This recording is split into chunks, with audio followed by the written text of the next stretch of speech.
ጤና ይስጥልን። መንገዳችን ተጀምሯል። ጋዜጠኛ ሶፋንያስ ከሚሰራበት አሻም ቲቪ ታግዷል። ጋዜጠኛው የታገደው በአዳማ ከተማ ከአንድ ወንድ ጋር የፍቅር ግንኙነት ለማድረግ በመሞከሩም እንደሆነ ታውቋል። አሻም በጉዳዩ ዙሪያ ጋዜጠኛው ማብራሪያ ቢጠይቅም ጸበል ገብቻለሁ፣ ከዚህ የተለየ መናገር አልፈልግም ብሏል። ይህን ተከትሎም ከኢትዮጵያ ሕግ ሞራልና ሃይማኖት ባፈነገጠ ጉዳይ የተጠረጠረውን ጋዜጠኛ ሶፋንያስ አሻም ቲቪ ከስራ ማገዱን ይፋ አድርጓል። በጋዜጠኛው ጉዳይ ብዙዎች የደቦ ፍርድ እንዳይሆን ሲሉ፣ አንዳንዶች ደግሞ የተመሳሳይ ጾታ ጋብቻን የሚፈጽም ሰው ነው እያሉ መረጃዎችን እያወጡም ይገኛሉ።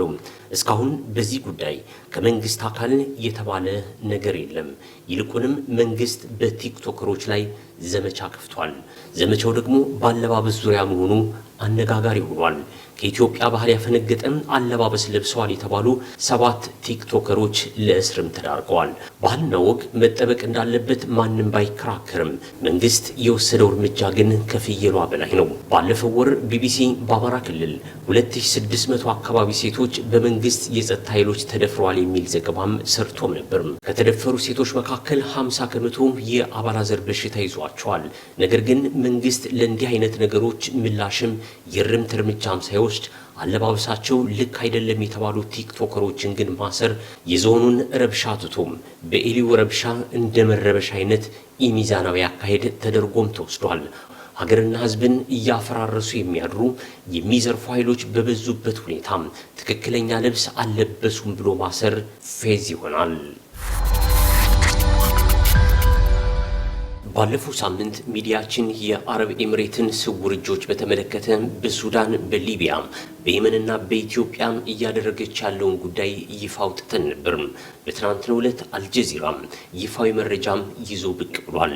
የሱዳን ወታደራዊ ኃይል መሪ ጀነራል አልቡርሃን ኢትዮጵያ በመተከል በኩል ለሱዳን ፈጥኖ ደራሽ ኃይል የጦር ማሰልጠኛ ከፍታለች ሲልም ይፋ አድርጓል።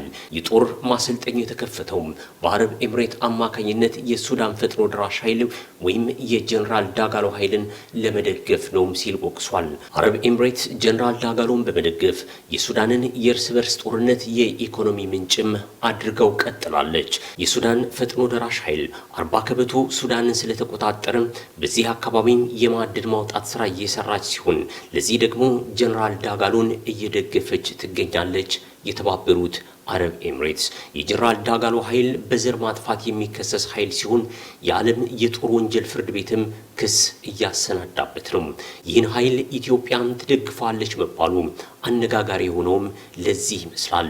ለዚህ ኃይል ሲባል በቤኒሻንጉል ጉሙዝ ክልል መተከል ዞን ጉባ ወረዳ አካባቢ በአረብ ኤምሬትስ አማካኝነት የጦር ማሰልጠኛም ተከፍቷል። ይህም አረብ ኤምሬትስ ቅጥረኛ ሰራዊት በማሰልጠን የሱዳንን ጦር ለመውጋት መሆኑም ይታወቃል።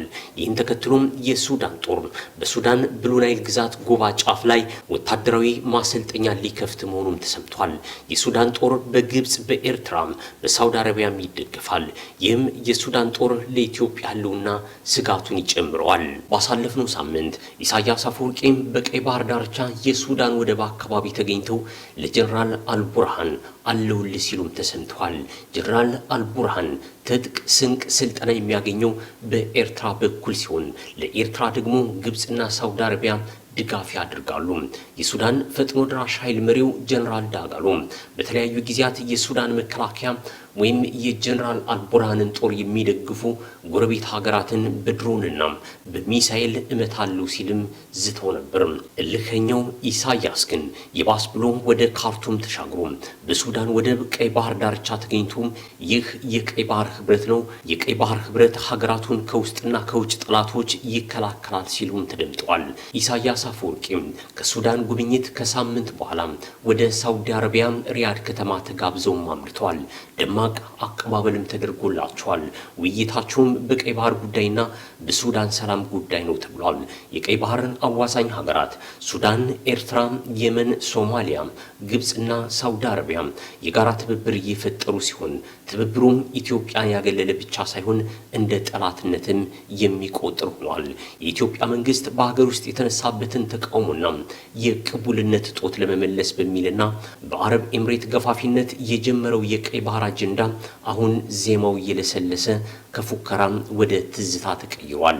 አሰብን እናስመልሳለን፣ ቀይ ባህር የኛ ነው፣ ከግድቡ ወደ ወደቡ ገንዘባችንና ደማችን ለቀይ ባህር በሚል ለ2 ዓመት የተሰራው ደረቅ ፕሮፓጋንዳ የበለጠ ኢትዮጵያን በጠላት እንድትከበብ አድርጓታል። ጸረ ኢትዮጵያ ትብብሮችም እያደጉ ሲሆን የአሜሪካ ስትራቴጂክ የደህንነት ጉዳይ ትናንትም በቀይ ባህር ምክንያት ጦርነት አይታሰብም የሚል ነው። አሜሪካም ኮንጎንም ሱዳንም ማስታርቃለሁ ጣልቃ የሚገቡትንም እቀጣለሁ ስትል ተደምጣለች። አሜሪካም ለአረብ ኤምሬት ሳይቀር መልእክት ልካለች።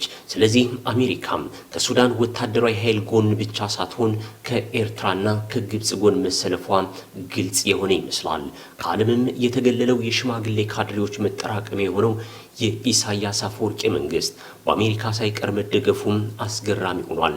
ኢሳያስ በአሜሪካ የተደገፈው ሰብአዊ መብት ረገጣውንና አምባገነንነቱን ሳይሆን በቀይ ባህር ዙሪያ በያዘው አቋም ነው። ያለ ምርጫ፣ ያለ ፓርላማ፣ ያለ ውይይት ከ30 ዓመታት በላይ ኤርትራን የመራው የሻዕቢያው አገዛዝ በኢትዮጵያ በኩል የተነሳው የቀይ ባህር አጀንዳ ዲፕሎማሲውን ከማሻሻሉ ባለፈ በሀገር ውስጥም ድጋፍ ለማግኘት አጋዥ ሆኗል። ቅኝ ገዥዋ ኢትዮጵያ ልትወረን ነው በሚል ኤርትራውያን እንዲሰባሰቡና ወጣቶችም ወደ ሳዋ ማሰልጠኛ ወደ በረሃም እንዲተሙ አድርጓል።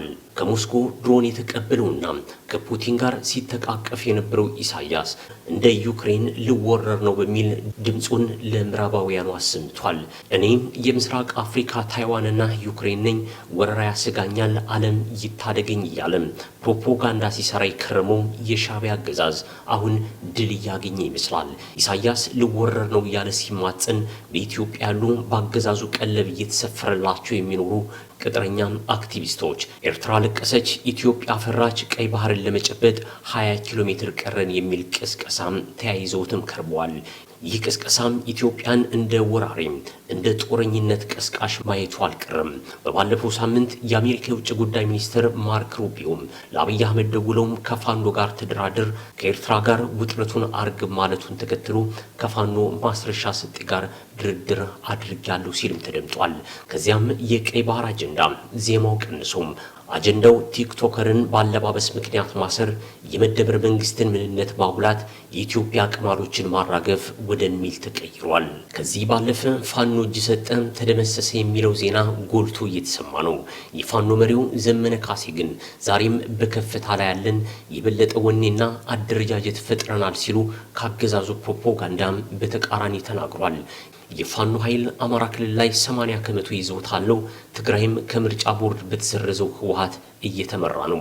በዚህ መሃል የፌዴራል መንግስቱ ምርጫውን በዕለተ ሰኞ ግንቦት 24 ቀን 2018 ዓ.ም ለማድረግ ቀነ ቀጠሮ ይዟል።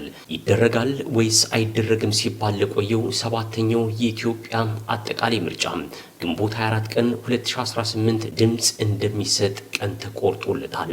ተቃዋሚዎች ግጭቶችና የጸጥታ ሁኔታ ለምርጫ እንቅፋት እንደሚሆን ቢገልጹም የኢትዮጵያ ብሔራዊ ምርጫ ቦርድ ሰብሳቢ ሜላትወርቅ ኃይሉ ግን እስከ ድምጽ መስጫው ዕለት እንደሚገመገም አስረድተዋል።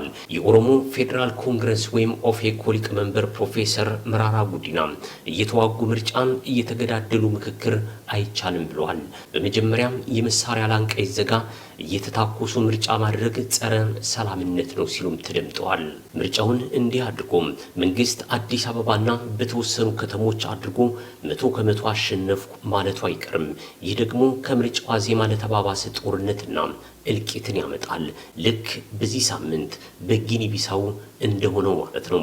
በምዕራብ አፍሪካዊቱ ሀገር ጊኒ ቢሳው ምርጫ ተደርጎ አሸናፊው እንደታወቀም በነጋታው መፈንቅለ መንግስት ተደረገ። ተመረጥኩ ያለው አገዛዝ ካድሬዎችም ወዲያው ከሀገር ኮበለሉ። የኢትዮጵያ ቀጣይ ምርጫም ከዚህ የተሻለ ድል እንደማይኖረው ብዙዎች ግልጽ እያደረጉ ነው። ጤና ይስጥልን።